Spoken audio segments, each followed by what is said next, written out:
So, syempre mga ka-Jay, luto ng ating lumpiang toge. It's tikiman time na! Mainit pa. Mainit pa. Ito, oh. Yan. Oh, ayan. Hindi pa, mainit pa. Mamaya na pagkaano. Parang bakla putak ka na. Mamaya na pagkaano. Parang bakla putak ka na.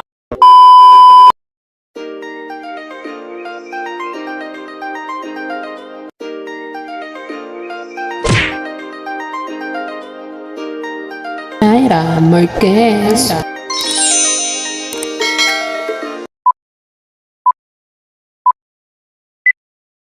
What's up mga ka-Jai? Welcome back sa aking channel. Yes, for today's video, paglulutuan ko ang family ko ng lunch. So, siyempre may mga nagbigay ng pang-lunch namin. Thank you so much kay Joy. At siyempre, unahin ko muna yung manok. So, hugasan ko muna tong manok. Kapag hinugasan ko na, imamarinate ko lang yung manok. So, syempre mga ka-Jai, simple lang naman yung ihalo ko sa pang-marinate natin sa mga manok.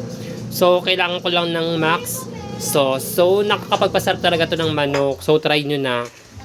Lalagyan ko rin siya ng toyo, syempre yung pamintang pino, at syempre, lalagyan ko rin ng kalamansi at bawang. At syempre, di mawawala ang crispy fry para mamaya sa ating pagprito ng mga manok. At syempre mga ka-Jai, di mawawala ang ating itlog para kumapit mamaya ang crispy fry sa ating mga manok. So, syempre mga ka-Jai, ilalagay ko na yung bawang sa ating mga manok. Syempre, lalagyan ko siya ng 2 pinong paminta. So, ayan. So, syempre, lalagyan ko din siya ng kalamansi. So, ayan. Nalaglag pa yung balot ng paminta. So, syempre, lalagyan ko ng toyo. Ayan. Nilagay ko na lang. Siyempre, lalagay ko yung max na sauce. Grabe. Masarap ito mamaya pagka nababad na siya at na-marinate na. So, siyempre, haluin ko lang para manuot yung sauce sa ating mga manok. So, siyempre, mamarinate ko lang siya ng siguro mga 15 minutes lang. Yan, siguro manunuot na yung lasa niya. So, siyempre mga ka-Jai, habang hinihintay kong i-marinate yung manok, ito naman gagawin is yung toge. So, ito yung gagawin kong lumpiang toge. So, hugasan ko ba na yung toge? So, ayan. Siyempre mga ka-Jai, tapos ko nang hugasan yung ating toge. At siyempre, after 15 minutes, na-marinate ko na nga yung ating manok. So, siyempre, hindi pa rin ako kontento sa pag-marinate ng manok. Ha? Sa akin kasi yung ginagawa ko is yung pinag-marinatean niya, papakuluan ko para mas manood pa yung lasa sa manok. So, ayan. So, siyempre, papakuluan ko muna siya para mas manood pa yung lasa niya. Siguro mga 10 minutes lang naman yung papapakulo dito sa minarinate na manok. So, habang hinihintay ko papakulo ng minarinate na manok, hihiwain ko naman yung pagsasawag ko sa toge. So, syempre, nahiwa ko na yung pagsasawag ko sa toge. Ito na. Syempre, hindi na ako magsasawag ng karne kasi gawa nga ng magpiprito na nga kami ng karne ng manok. So, mas maganda kasi kapag pure gulay talaga siya. So, lalo na pag nagluto ka ng lumpiang toge. So, ay nalagyan ko na siya ng carrots, bawang at sibuyas, at syempre, yung mga ibang seasoning. So, syempre, umpisa ko na lutuin yung manok. So, pinaghalo ko na yung itlog sa kayong breading mix. So, yan. Lalagay ko yung manok dito. So, syempre, babad ko lang yun dito. Kapag nababad na, ipiprito ko na. So, syempre, ito na nga yung nilagay ko at pinirito ko na siya. So, siguro mga 15 minutes luto na siya. 10 years later. So, ayun na mga ka-Jai, nakapagprito na ako ng manok. So, susunod ko naman lutuin is yung ating lumpiang toge. So, siyempre mga ka-Jai, it's tikiman time na. So, una ko muna titikman yung manok. So, ayan. Dahil nagutom na ako, grabe, kasi pumunta ako sa school kanina ni Chloe at kumuha ng card niya. So, ang ganda ng grado niya. Congrats, Chloe. Tikiman time. So, mamaya titikman ko naman yung lumpiang toge. So, grabe mga ka-Jai, ang sarap. Ang sarap kasi tawag yung nanoot yung lasa niya. Gawa nga ng... Kaluan ko yung minarinig kong manok, so nanoot yung lasa niya. So, siyempre sila naman yung titikim. Ano naman sabihin mo? Tinawa ko. Sarap. Wow. Wait lang, tinamo ay init. Mainit pa. So, mamaya titikman mo na. No? So, syempre mga kajay, grabe na busog ako sa niluto kanina ng pritong manok. So, napagpasyahan nga namin na mamaya na lang lutuin yung lumpiang toge para mamaya sa hapunan. So, ngayon magpapahinga muna ako kasi kulang ako sa tulog. Kasi syempre, mamaya pagising ko, lulutuin ko na yung lumpiang toge. Abangan niyo yan. So, syempre mga kajay, kakagising ko lang, nakapagpahinga na ako. So, ang lulutuin ko naman ngayon para sa hapunan ay lumpiang toge. So, syempre, papainitin ko rin yung kawali. Kapag mainit na yung kawali, so, ilalagay ko na yung mantika. Pero medyo mainit na yung kawali, umusok na siya. So, ilalagay ko na yung mantika. Yan. So, kapag uminit na yung mantika, saka ko ilalagay yung sibuyas saka bawang. So, syempre, mainit. Pag ganito, paika, ayan. So, syempre, kapag mainit na yung mantika, saka ko ilalagay yung ating bawang. So, hintayin ko lang siyang magkulay brown. Kapag kulay brown, nasusunod nilagay yung sibuyas. Ayan. So, easy step lang naman yung paggawa ng lumpiang toge. Gigisa lang konti yung yung toge. Basta hindi siya yung sobrang lambot, yung sakto lang. Ayan, kapag brown na, sunod ko nilalagay yung sibuyas. Ayan. So, syempre, sunod ko na yung carrots. Igigisa ko na mabuti yung carrots kasi medyo matigas siya. Araw-araw na dino? Hindi pala. Hindi mo na kami ingay. No? Huwag na maingay, nagbibidyo. Ay, si Mama, di nyo kaya. Tara ni Mama. Lagi naka-play na ba? Oo, So, syempre, sunod ko na yung toge. Taray mo, Mother Earth, ah. So, syempre, sunod ko naman nilalagay yung pinong paminta. Ayan, haluin ko lang. Tapos lalagyan ko na siya ng mga seasoning. Ayan, para may lasa siya.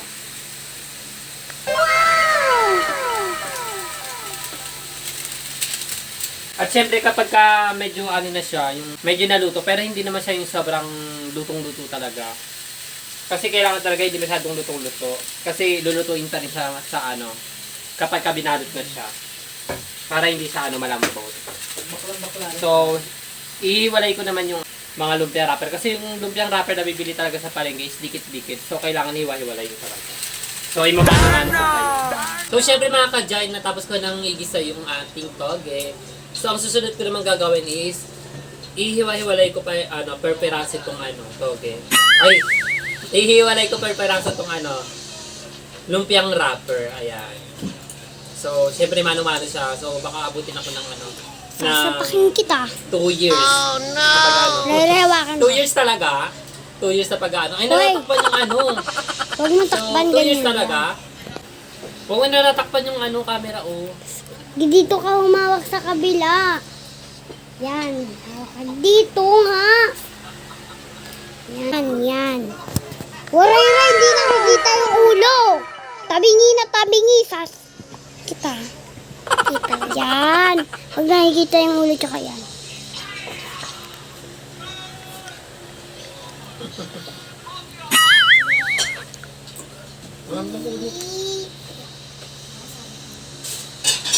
Stop mo na yun kasi baka mag-pull yung huli. So, syempre natapos ko ng pag-iwa-iwalay ng kada piraso yung lumpia wrapper. So, Kala ko 2 years yan. babalutin ko naman yung lumpiang toge dito sa lumpiang wrapper. So, let's go.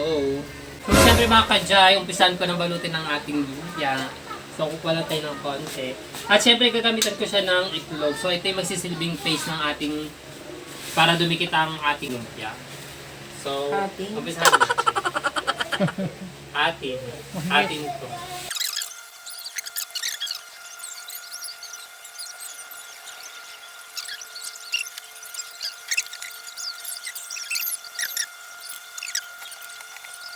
So, ayun, natapos ko lang balutin ng ating lumpiang toge.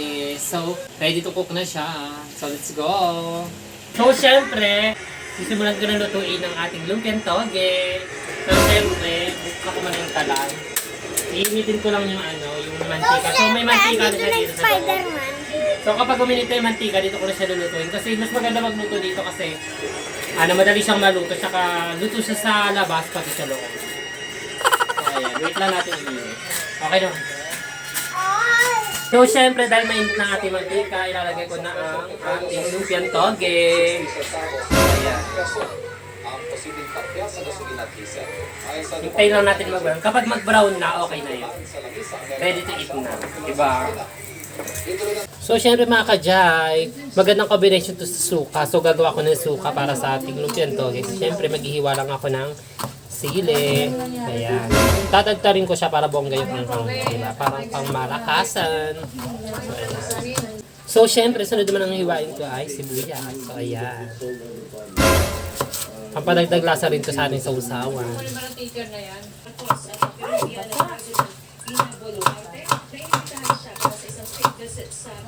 At syempre mga kajay, lalagyan ko na ng konting pamintang pino. So, ayan. Baba mo na, baba. Siyempre, lalagyan ko ng konting asin. Kala ko kakain niya si Ren. Oh, pakakain mo. At syempre, di mawawala ang asukal. Ayan. At syempre, lalagay ko na yung mahiwagang suka. Ayan. Pwede ng ating sausawan.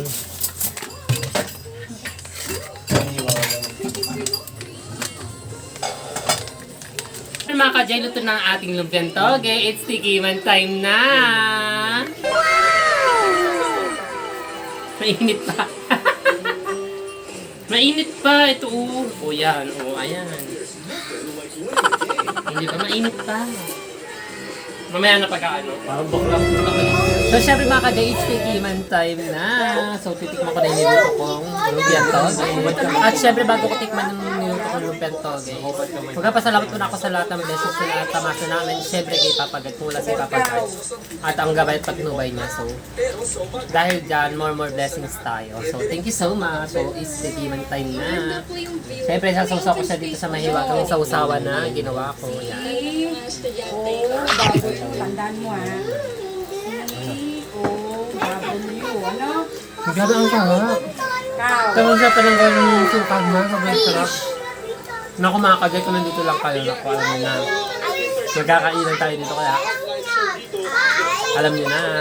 Kainan na. Ang cow. Sarap. Cow. Ano ko na mag-usang to nila Mother Earth ng aking family. So grabe mga kajay, sobrang daming ganap sa araw na to, grabe. So umaga ko nagising kanina para kunin yung card ni para kunin yung card ni Chloe, tapos duman pa ako sa palengke para mamalengke. At syempre thank you so much kay Jay sa pagbigay ng mga ulam. At syempre tumulong pa ako maglaba kay mama. So nakaiglit naman ako kanina. So syempre nakakapagod talaga. So kailangan ko ng pahinga ng maaga at maaga rin gigising para sa Miss Universe bukas. So good luck sa'yo MMD.